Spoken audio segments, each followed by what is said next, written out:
नमस्कार मित्रांनो, मी बालाजी सोळंके आपल्यासमोर घेऊन आलेलो एक प्रेरणादायी व्हिडिओ। या व्हिडिओमधून आपल्याला अशी प्रेरणा मिळते मित्रांनो की जीवनामध्ये कधीच कुणाला कमी समजायचं नाही, कारण का ज्या कुणाला आपण कमी समजू तो आपल्यापेक्षा कुठे ना कुठे कधी ना कधी सरस ठरतच असतो। अशीच एक छोटीशी गोष्ट आहे। एक मोठा व्यापारी होता। तो व्यापारी आपला व्यापार करायचा, त्याला वेगवेगळ्या ठिकाणी वेगवेगळ्या फॅक्टऱ्या तो त्या ठिकाणी निर्माण करायचा आणि उपलब्ध अशा लोकांना उपलब्ध मुबलक पाणी तो द्यायचा। असाच हा व्यापारी एका खेडेगावामध्ये आला।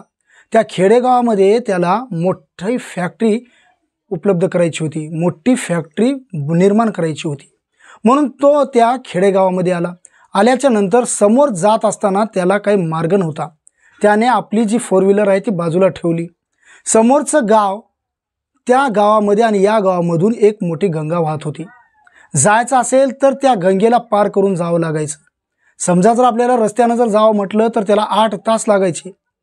तर ह्या व्यापाऱ्याला प्रश्न पडला, करायचं तर काय करायचं। तेव्हा त्या ठिकाणी एक जहाज होती। त्या जहाजामध्ये एक नावाडी बसलेला होता। त्या नावाड्याला त्याला विचारलं की का रे बाबा, तू मला त्या पुढील गावामध्ये घेऊन जाशील का। नावाडी म्हणाला की साहेब, त्या सेवेसाठी तर मी या ठिकाणी बसलेलो आहे। मग तो व्यापारी त्या नावेमध्ये बसला। नावेमध्ये बसल्याच्या नंतर व्यापाऱ्याने त्याच्याकडे बघितलं। तो आपला मस्तपैकी नाव हाकत जात होता। त्याला त्या गावामध्ये पोहोचण्यासाठी निदान अर्धा तास तरी लागत होता। व्यापाऱ्याने त्या नावाड्याकडे बघितलं। नावाड्याला विचारलं की का रे बाबा, तू मला ओळखलंस का। तेव्हा नावाडी म्हणाला, साहेब मी ओळखलो नाही। अरे ओळखला नाहीस, तू दररोजच्या दररोज वर्तमानपत्र वगैरे वाचतोस का नाही। त्या वर्तमानपत्रामध्ये माझे दररोज फोटो येतात, माझ्या वेगवेगळ्या बातम्या येतात। हे ऐकल्याच्या नंतर नावाडी म्हणाला की साहेब मला माफ करा, मला काही वाचता लिहिता येत नाही, मी शिकून सवरलेला नाही। मग तेव्हा त्या व्यापाऱ्याला त्याचं अजब वाटलं। तो व्यापारी त्याच्याकडे बघू लागला, का एवढा मोठा ठोंबळ्या झालास आणि तुला वाचता लिहिता येत नाही। काय तुझं जीवन आहे, म्हणजे तुला काही वाचता येत नाही, काय जीवन आहे, कसलं जीवन आहे तुझं। असं म्हटल्याच्या नंतर तो नावाडी एकदम दुःखी झाला, निराश झाला, त्याला वाईट वाटले। मग त्यावेळी नावाड्यानं म्हटलं की साहेब, मी लहान असताना माझे आईवडील मरण पावले। माझ्या आईवडील मरण पावल्याच्या नंतर माझ्या भाऊ बहिणींना सांभाळण्यासाठी मला दुसरा काही इलाज नव्हता। मला रात्रंदिवस कष्ट करण्याशिवाय कोणता मार्ग नव्हता, म्हणून मी शिकू शकलो नाही साहेब। असं म्हटल्याच्या नंतर ठीक आहे। मग त्या व्यापाऱ्याने आणखी बोलावं म्हणून त्या नावाड्याला सांगितलं की पुढच्या गावामध्ये मी कशासाठी जात आहे माहिती आहे तुला। नावाडी म्हणाला, मला काहीच माहीत नाही साहेब। तर पुढच्या गावामध्ये मी मोठी फॅक्टरी ओपन करणार आहे। त्याचवेळी नावाडी म्हणाला, फॅक्टरी म्हणजे काय हे सुद्धा माहीत नाही। मग तेव्हा त्याला आणखी परत आश्चर्यचकित झाला तो, आणि व्यापाऱ्याने सांगितलं, तुला फॅक्टरी माहीत नाही, कधी शहरामध्ये गेला होतास का।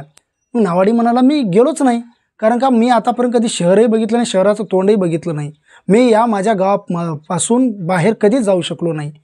तर तेव्हा तो म्हणाला, काय तुझं जीवन, तुला शहर माहीत नाही। अरे आम्ही या ठिकाणी जी फॅक्टरी करणार आहोत ती फॅक्टरी म्हणजे एक मिनरल वॉटर, छोट्या छोट्या बॉटल्या वगैरे विकल्या जातात तशा प्रकारची फॅक्टरी आम्ही बनवणार आहोत। तेव्हा त्या नावाड्याला काही समजलं नाही, तरी पण नावाडी आपला जहाज हाकत जात होता। त्यांच्या बोलण्यामध्ये अचानक मोठा खडक आला आणि जहाजाला टक्कर लागली। जहाजाला जशी टक्कर लागली, जहाज तिथेच थांबली। थोड्या वेळानं नावाडी हा घाबरला। नावाड्यानं व्यापाऱ्याला सांगितलं की साहेब, थोड्या वेळानंतर ही जहाज आपली पालथी होणार, म्हणून आता आपल्याला काय करावं लागेल, आपल्याला पटकन तळ्यामध्ये उडी मारावी लागेल। तेव्हा व्यापारी घाबरला। व्यापारी म्हणाला, नाही रे, मला तर पोहता येत नाही। तेव्हा नावाडी हसला आणि म्हणाला, साहेब तुम्हाला पोहता येत नाही, काय तुमचं जीवन आहे, कसलं तुमचं जीवन, व्यर्थ जीवन आहे तुमचं। तरी पण मग तेव्हा त्या व्यापाऱ्याला आपली चूक लक्षात आली। त्याने आपले दोन्ही हात जोडले आणि तो म्हणाला की नावाडी दादा, मला माफ कर, मी चुकलो, कारण की मी तुला फार कमी समजलो होतो, परंतु काही कर, माझ्याकडे जेवढे काही पैसे असतील किंवा तुला जे काही मागायचं ते माग, परंतु माझा प्राण वाचव। हे म्हटल्याच्या नंतर त्या नावाड्याने सांगितलं की साहेब, तुम्ही बिलकुल चिंता करू नका, तुम्ही मला घट्ट धरून बसा, मी तुम्हाला घेऊन खाली तळ्यामध्ये उडी मारतो। मला जरी पोहता येत नसेल, परंतु मी तुमचा प्राण वाचवण्यासाठी समर्थ आहे। असं म्हणून त्याने त्या व्यापाराचा प्राण वाचवला अशा रीतीने ही गोष्ट या ठिकाणी संपते. या गोष्टीमधून आपल्याला अशी शिकवण मिळते मित्रांनो की कधी जीवनामध्ये कुणालाच कमी समजू नये. कारण का कधी कुठं आणि केव्हा आपल्यापेक्षा आपल्यावर सरस पडेल, आपल्यावर भारी पडेल, काहीच सांगता येत नाही. म्हणून जीवनामध्ये कोणाची टिंगल करायची नाही किंवा जीवनामध्ये कधीच कोणाला कमी समजायचं नाही. ही शिकवण आपल्याला शेवटपर्यंत आपल्या उपयोगी पडणारी आहे. म्हणून मित्रांनो, माझ्या अशाच वेगवेगळ्या व्हिडिओला पाहण्यासाठी माझ्या चॅनलला सबस्क्राईब करा आणि व्हिडिओला लाईक करा, शेअर करा. धन्यवाद.